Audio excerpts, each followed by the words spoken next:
Hello दोस्तों, कैसे हैं आप सब। हमारी कहानियां देखने के लिए हमारे चैनल को सब्सक्राइब कीजिए और हाँ, बेल आइकॉन पर क्लिक करना मत भूलिएगा।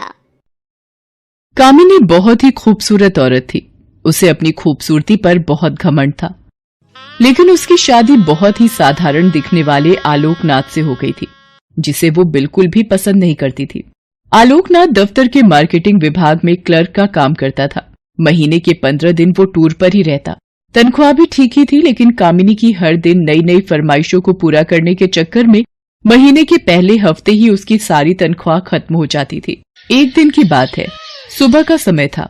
कामिनी बिस्तर पर लेटी हुई थी, तभी आलोकनाथ ने उसे जगाते हुए कहा, क्या बात है कामिनी, आज बहुत देर तक सोई हुई हो? अरे, जिसकी किस्मत ही सो गई हो वो जाग कर क्या करे। क्या बात है, आज सुबह सुबह ही ताने? तो क्या चाहते हैं आप, सुबह सुबह आपकी आरती उतारना शुरू कर दूं या पैर दबाऊं? आलोकनाथ समझ गया कि कामिनी को कोई चीज चाहिए, क्योंकि जब भी उसे कोई चीज चाहिए होती थी वो इसी तरह का नाटक करने लगती थी। अरे क्या चाहिए तुम्हें, बोलो ना।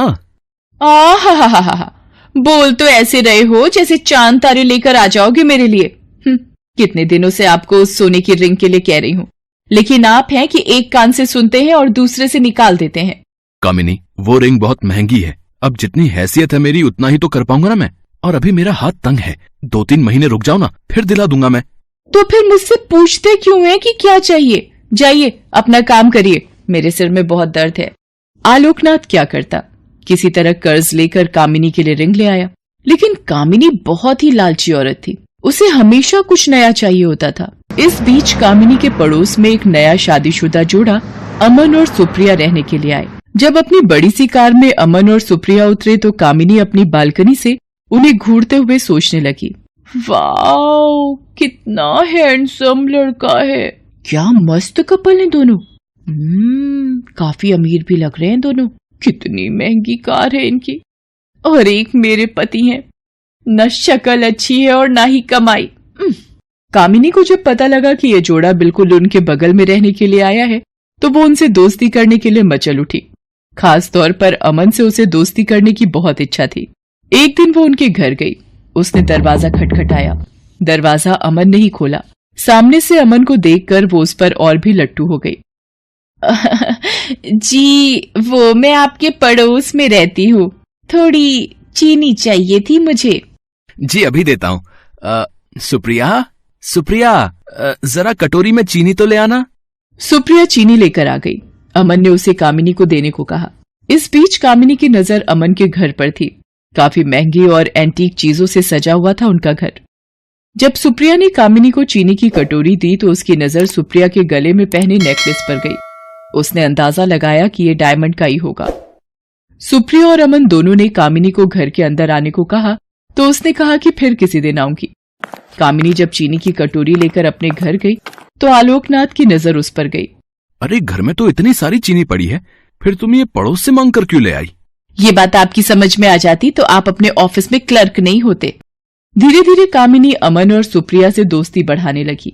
जल्द ही वो उनका विश्वास जीतने में कामयाब हो गई। कभी कभी सुप्रिया किसी काम से बाहर गई होती तो वो सुप्रिया की गैर हाजिरी में भी अमन के पास चली जाती और उससे घंटों बातें करती। अरे बस करिए भाभी, आप तो हंसा हंसा कर जान ही ले लेंगी। अरे ऐसा मत कहिए अमन, आपकी जान हमें बहुत कीमती है।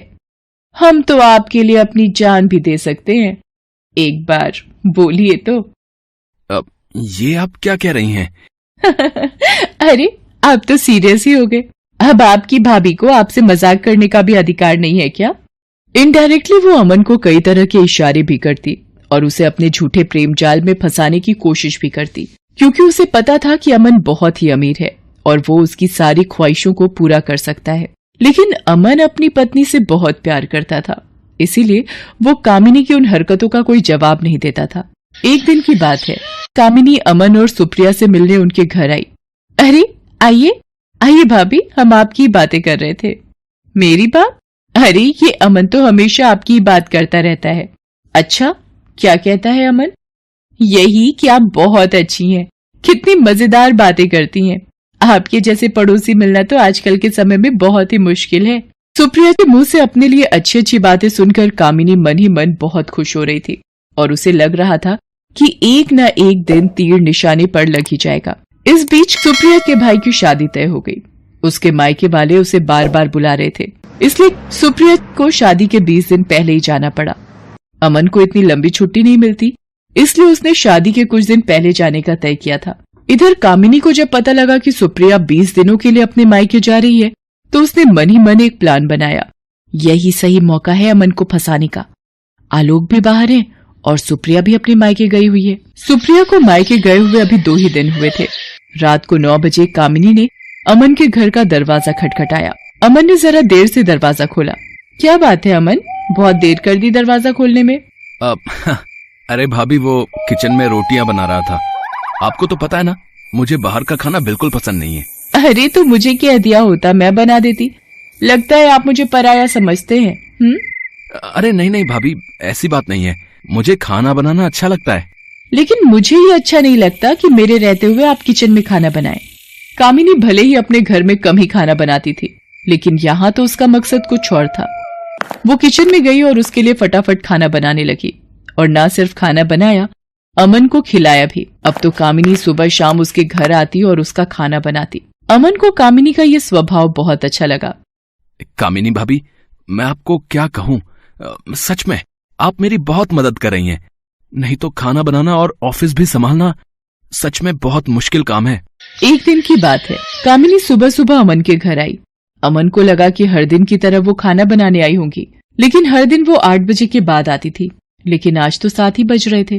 अरे अमन, वो क्या है ना कि आज मेरा शावर खराब हो गया है। बुरा ना मानो तो मैं आज तुम्हारे बाथरूम में नहा लूं? अमन ने हामी भर दी। इधर कामिनी तो किसी और फिराक में थी। उसने अमन के बाथरूम में कैमरा छुपाया और उसमें ऑटोमेटिक क्लिक बटन ऑन कर दिया। थोड़ी देर बाद वो जोर से चिल्लाई। अमन डर गया कि आखिर क्या हो गया। वो भागा भागा बाथरूम के पास गया। उसे देखकर कामिनी अचानक से उससे लिपट गई और उसे जोर से पकड़ लिया। अमन को समझ नहीं आ रहा था कि आखिर हुआ क्या है। इधर कैमरा अपना काम कर रहा था। कामिनी बहुत देर तक जब उससे लिपटी रही तो अमन को भी अब अच्छा लगने लगा था, लेकिन अचानक अमन को लगा कि उससे गलती हो रही है, इसलिए उसने उसे झटके से हटाया। सॉरी अमन, वो क्या है ना कि नहाते नहाते अचानक से पता नहीं कहां से 2 छिपकली बाथरूम में निकल आई। उसे देखकर ही मैं डर गई और जोर से चिल्ला पड़ी। अमन अब भी कामिनी से अपनी नजरें नहीं मिला पा रहा था।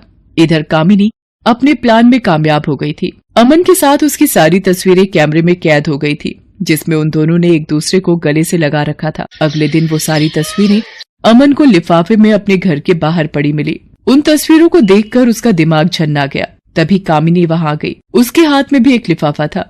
अमन, ये देखो, किसी ने कल हमारी तस्वीरें खींच ली है। वो मुझे ब्लैकमेल कर रहा है और कह रहा है कि अगर वो 1 लाख रुपए उसे नहीं दूंगी तो वो ये तस्वीरें मेरे पति को दिखा देगा।